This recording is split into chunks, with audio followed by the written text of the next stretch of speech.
ابھی برف باری اور وہ جو سانحہ مری ہوا تھا اس میں انہوں نے کوئی 350 لوگوں کی جان بچائی. تو اب ہم ان سے بات کریں گے اور ان کی زبانی سنیں گے کہ وہ کیا تھا, وہ رات کیسے گزری, طوفان کا جو فور کاسٹ تھا اور اس کے بعد اداروں نے اس پہ عمل نہیں کیا اور اتنی جانیں ضائع ہوئی, انسانی جانیں ضائع ہوئی. لیکن وہ سوجل ملک ہی تھا جس نے اپنی جان کی پرواہ نہیں کی اور اس برف باری میں, اس طوفان میں بھی یہ باہر نکلے اور انہوں نے 350 لوگوں کی جان بچائی. اور آپ ہم انہی کی زبانی سنتے ہیں. السلام علیکم ملک صاحب. وعلیکم السلام. ملک صاحب یہ ذرا سنائیے گا کیا ہوا تھا یہ, باقی جو آپ کی مری کے ہوٹل والوں کی باتیں ہیں وہ ہم علیحدہ کریں گے, پہلے وہ سنا دیجئے تاکہ پھر آگے گفتگو. دیکھیں جی 2016 سے ملکہ کوثر مری میں نے کشمیر پوائنٹ کے اوپر اپنی رہائش گاہ کے اوپر ایک چھوٹی سی ویدر آبزرویٹری بنا لی ہے. اچھا. وہاں پہ ہم نے latest state of the art weather station لگائے ہیں, گیجٹس ہیں ہمارے پاس, جس سے ہم مری اور گلیات کے جو آس پاس تقریباً 40 کلومیٹر تک موسم کی ریئل ٹائم مانیٹرنگ کر رہے ہوتے ہیں. اچھا. وہ میں نے اس لیے لگائے تھے کیونکہ آپ کو پتہ ہے کہ اگر سیاحت کا نام آئے تو سب سے پہلے مری کا نام آتا ہے. پاکستان میں ٹورزم سٹارٹ ہی مری سے ہوا ہے. ایسا ہی. لوگ آتے تھے بیچارے, ہزاروں کا پیٹرول لگا کے ہزاروں کے کمرے لیتے تھے, لیکن ان کو پتہ نہیں چلتا تھا کہ برف باری کب ہونی ہے. بالکل صحیح. اس کی ایک وجہ ہے کہ مری شہر میں محکمہ موسمیات کی کوئی آبزرویٹری ہے ہی نہیں. پہلے کسی دور میں ہوتی تھی, اس کے بعد اس کو شفٹ کر دیا گیا ہے. ایک گاؤں ہے شوالا جو کشمیر پوائنٹ سے تقریباً 1500 فیٹ نیچے ہے. اگر مین مال روڈ سے اس کو کاؤنٹ کریں تو 6 سے 7 کلومیٹر دور ہے. تو کوئی ایسا مؤثر انتظام نہیں ہے مری میں ویدر فور کاسٹنگ کا. تو یہ کنسیپٹ میں نے دیکھا تھا, میرے کچھ دوست تھے جو امریکہ میں, انہوں نے اپنے فارم ہاؤسز کے اوپر یہ ویدر اسٹیشن انسٹال کیے ہوئے تھے, وہاں سے میں یہ چیز لے کے آیا. تو 2016 سے لے کے 2022 تک ہم ہر آنے والے سنو سٹارم کی, مونسون سیزن کی یا بارشوں کی جو فور کاسٹ ہے وہ ہم 1 مہینہ پہلے تیار کرتے ہیں. اچھا. 1 مہینہ پہلے ہم ایڈوانس اس کو ریلیز کر دیتے ہیں سارے اداروں کے پاس, سوشل میڈیا اپنے چینل کے اوپر, ویدر گرو کے اوپر, مری ویدر کے اوپر, اپنے ذاتی پیج کے اوپر میں کر دیتا ہوں. لوگوں کو پتہ چل جاتا ہے کہ فلاں تاریخ میں فلاں ٹائمنگ میں برف باری ہوگی. تو وہ جب مری میں آتے ہیں تو ماشاءاللہ ان کو برف بھی مل جاتی تھی دیکھنے کے لیے. دوسرا یہ ہے کہ ان کے پیسے کی بھی بچت ہو جاتی تھی, فیول کے اخراجات. وہ کہتے ہیں کہ ہماری عید ہو گئی. تو یہ جو غیر معمولی ایک نظام جنوری میں آیا, آپ نے دیکھا لاہور میں بھی بڑی شدید بارشیں ہوئی جنوری میں. جی. پاکستان کی تاریخ میں بننے کے بعد اب تک سب سے زیادہ بارش جنوری میں لاہور میں ریکارڈ ہوئی ہے. 350 ملی میٹر جنوری میں ریکارڈ ہوا ہے. جی. تو اس ویدر سسٹم کو ہم نے جب آبزرو کیا تو اس کی فورکاسٹ ہم نے تقریباً 1 مہینے پہلے دی. پھر میچیور فورکاسٹ ہوتی ہے جو نزدیک جب سسٹم آتا ہے تب ہم اس کو میچیور ویدر فورکاسٹنگ کہتے ہیں. وہ ہم نے 15 دن پہلے اس کو تیار کر کے سوشل میڈیا کے اوپر ریلیز کر دیا, واٹس ایپ کے ذریعے, میسنجر کے ذریعے, پیج کے ذریعے, یوٹیوب کے اوپر, کہ 3 تاریخ سے جو نظام آئے گا وہ تقریباً 10 جنوری تک موجود رہے گا, جس کے زیر اثر 3 جنوری سے 10 جنوری تک یعنی 7 ڈیز کا ایک لانگ سلو موونگ ویسٹرن ڈسٹربنس تھی جو بہت سلو تھی. اس میں ہم نے یہ کہا تھا کہ مری میں کم از کم 4 فٹ اور گلیات میں 6 سے 8 فیٹ تک سنو فال ہو سکتی ہے. یہ ہم نے وارن کر دیا تھا. پھر میں خود اس کی کوریج کے لیے اسپیشل وہاں پہ اپنے ریزیڈنٹس کے اوپر پہنچا, لوگوں کو آگاہی دینا شروع کر دی. پہلا دن تو اچھا گزرا 3 تاریخ کو. ویسے جو سنو سپیل تھا وہ 27 دسمبر سے سٹارٹ تھا. اچھا. وہ 2021 کی آخری ویو تھی. 3 تاریخ کو سٹارٹ ہوئی برف باری, ہم نے لائف اسٹریمنگ کی, سیاح آنا شروع ہو گئے. تقریباً جو 4 اور 5 تک جو موٹر وے پولیس کا جو ریکارڈ ہے یا NHA کا ریکارڈ ہے ٹول پلازے کا, صرف ایکسپریس وے کا, تو وہاں پہ 70,000 گاڑی انٹر ہو چکی تھی مری میں.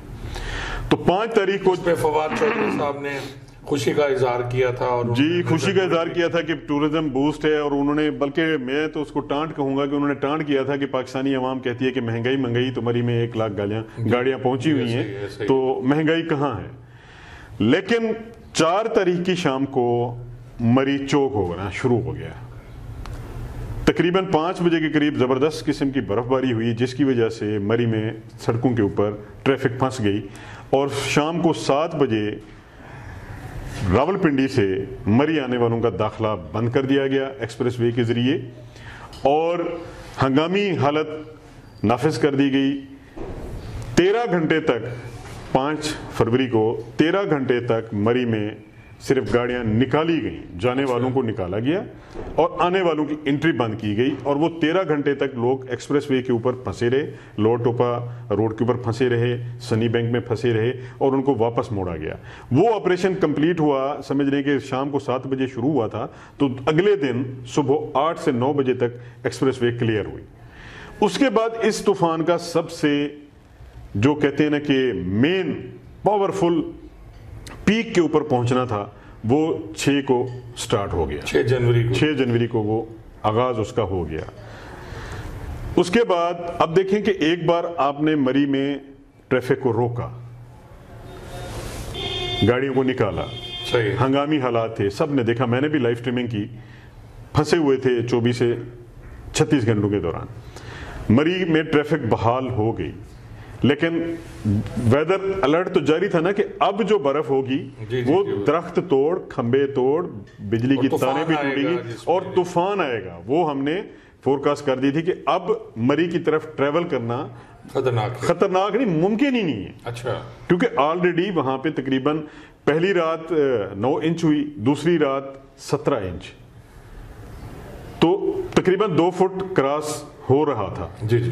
تو اس کے بعد پھر جو سپیل شروع ہوا، اب اس میں دیکھیں نیگلیجنس، دیکھیں سیاحوں کا تو حق ہے، وزٹرز کا حق ہے کہ وہ اپنے ملک میں ایسا موسم دیکھیں، خوبصورتی دیکھیں، لیکن انتظامیہ کے بھی حق ہے کہ جس شہر میں 3500 گاڑیوں کی پارکنگ ہے، وہاں پہ برف باری میں آپ 60-70 ہزار گاڑیاں انٹر کر دیں تو اس کا جو انجام ہے وہ سب کو پتہ ہے۔ آپ کیا سمجھتے ہیں کہ یہ بلنڈر کہاں سے شروع ہوتا ہے؟ یہ کس کی تھی نااہلی، کس کی تھی؟ حکومت نے تو ڈال دیا، سی پی او کو سیاحوں پہ ڈال دیا۔ نہیں، حکومت نے کہا ہے کہ سیاح ذمہ دار ہیں، اور اس کے بعد جو انکوائری ہوئی اس میں وہ جو سی پی او گیا اور مری والا جو تھا اے ایس پی گیا اور سارے کمشنر وغیرہ، پوری انتظامیہ چینج ہو گئی۔ دیکھیں، اور غفلت کہاں پہ ہوئی؟ غفلت یہ ہے کہ ایک تو وہاں پہ آپ کو جو سرکاری آفیسر ہیں ان کو پریشرائز کیا جاتا ہے ایک تنظیم سے۔ اچھا، وہ ہے ہوٹل ایسوسیشن۔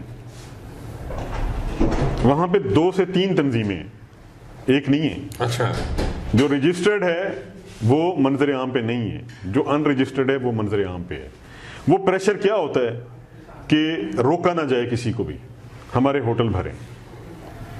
جہاں پہ کوئی آفیسر روکنے کی کوشش کرتا ہے کہ یار یہ روکت، اس کو کہا جاتا ہے کہ آپ سیاحت کے دشمن ہیں، اس کے خلاف خبریں چلنا شروع ہو جاتی ہیں، اخباروں میں، ٹکر، سوشل میڈیا کے اوپر اس آفیسر کے خلاف تحریک چل پڑتی ہے کہ یہ سیاحت کا دشمن ہے، یہ مری کی سیاحت کو روک رہا ہے۔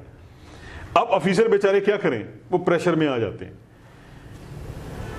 اس رات دیکھیں کہ ایک بار آپ نے گاڑیاں نکالی وہاں سے، زندگی معمول کے اوپر آ گئی، آپ ٹریول ایڈوائزری جاری کر سکتے تھے کہ آپ نے اب مری کی طرف نہیں جانا جب تک سنو سٹارم ختم نہیں ہوتا۔ پوری دنیا میں ایسا ہے کہ جب بھی سنو سٹارم کہیں پہ شروع ہو تو اس کے راستے بند کر دیے جاتے ہیں۔ آلریڈی مری جیم پیک تھا، کسی کمرے میں گنجائش نہیں تھی، ایک آدھ کمرے ہوں گے، وہ ہوٹل والے، چند ہوٹل والے، سارے نہیں، 850 سے زائد ہوٹل ہیں مری میں، تو لوگ پھنس گئے اور گاڑیاں آتی گئیں اور آخر میں پتا چلا کہ 1 لاکھ سے زائد گاڑی پہنچ چکی، آلریڈی ہاؤس فل۔ تو آپ کا جو گھر ہے وہ تو میرے خیال گورنر ہاؤس کے ساتھ ہے، کہیں ہمارا ہے کشمیر پوائنٹ کے اوپر۔ کشمیر پوائنٹ کی سب سے زیادہ بلندی ہے، مری کی بلندی جو وہ ہے شملہ پہاڑی 7517 فیٹ، اس سے تقریباً 100-150 فیٹ کے قریب نیچے۔ گھر کے سامنے بھی مین روڈ ہے، میرا گھر مین روڈ کے اوپر ہے، یعنی آپ پوری دنیا سے کہیں پہ بھی آئیں، مال روڈ کی طرف یا کشمیر پوائنٹ کی طرف جائیں تو مین روڈ کے اوپر میرا گھر ہے۔ وہاں پہ گاڑیاں پھنس گئیں، بجلی چلی گئی، سیلولر نظام بند، کب تک ٹاوروں کی بیٹریاں چلتی، جو گاڑی جہاں پہ تھی پھنس گئی۔ اب وہ یہ پوزیشن ہو گئی تھی کہ دنیا کی کوئی مشین وہاں پہ برف صاف نہیں کر سکتی تھی، 2-2 3-3 لائنیں بن گئی، جو لوگ جہاں پہ پھنس گئے، حالت غیر ہونی شروع ہو گئی۔ شام کے ٹائم، رات کے ٹائم میں لائیو آیا، میں نے آ کے حکومت سے اپیل کی کہ یہ لوگ اب مری میں پھنس چکے ہیں، خدا نہ خواستہ یہ مر جائیں گے، یہ آن ریکارڈ موجود ہے لائیو سٹریمنگ۔ میں نے اتنا کہا کہ یہ لوگ مر جائیں گے اگر آپ نے ان کو نہیں بچایا، ان کی آ کے مدد کریں۔ اور مری کی مقامی آبادی کو میں نے اپیل کی کہ میں نے کہا اب آپ باہر نکلیں، جو جس کا گھر نزدیک ہے ان کو گاڑیوں سے نکال کے اپنے گھروں میں لے جائیں، یہ اسٹارم ابھی 24 گھنٹے چلے گا۔ اور ہاتھ باندھ کے میں جوڑتا رہا، کہتا رہا کہ ان لوگوں کی یہ آخری برف باری نہ ہو جائے، برفیں تو پھر بھی ہوتی رہیں گی، ان کی زندگی کی یہ آخری سنو فال ہو جائے گی۔ اس کے بعد بھی انتظامیہ نے میرے ساتھ کسی قسم کا کوئی کانٹیکٹ نہیں کیا، جو موجودہ ایڈمنسٹریشن تھی۔ اس سے پہلے امتیاز کچی بھی رہے ہیں اسی، وہ اس دور میں ہماری کوارڈینیشن ہوتی تھی، کوئی بھی ایڈوائزری ہو وہ ہم سے لیتے تھے، لیکن اس ایڈمنسٹریشن نے نہیں لی۔ ہائی وے کا سنا ہے کہ جہاں پہ مشینری کھڑی تھی وہ کھڑی ہی رہی، کچھ مشینوں میں ڈیزل بھی نہیں تھا، کچھ جگہوں کے اوپر تو نمک آیا ہی نہیں۔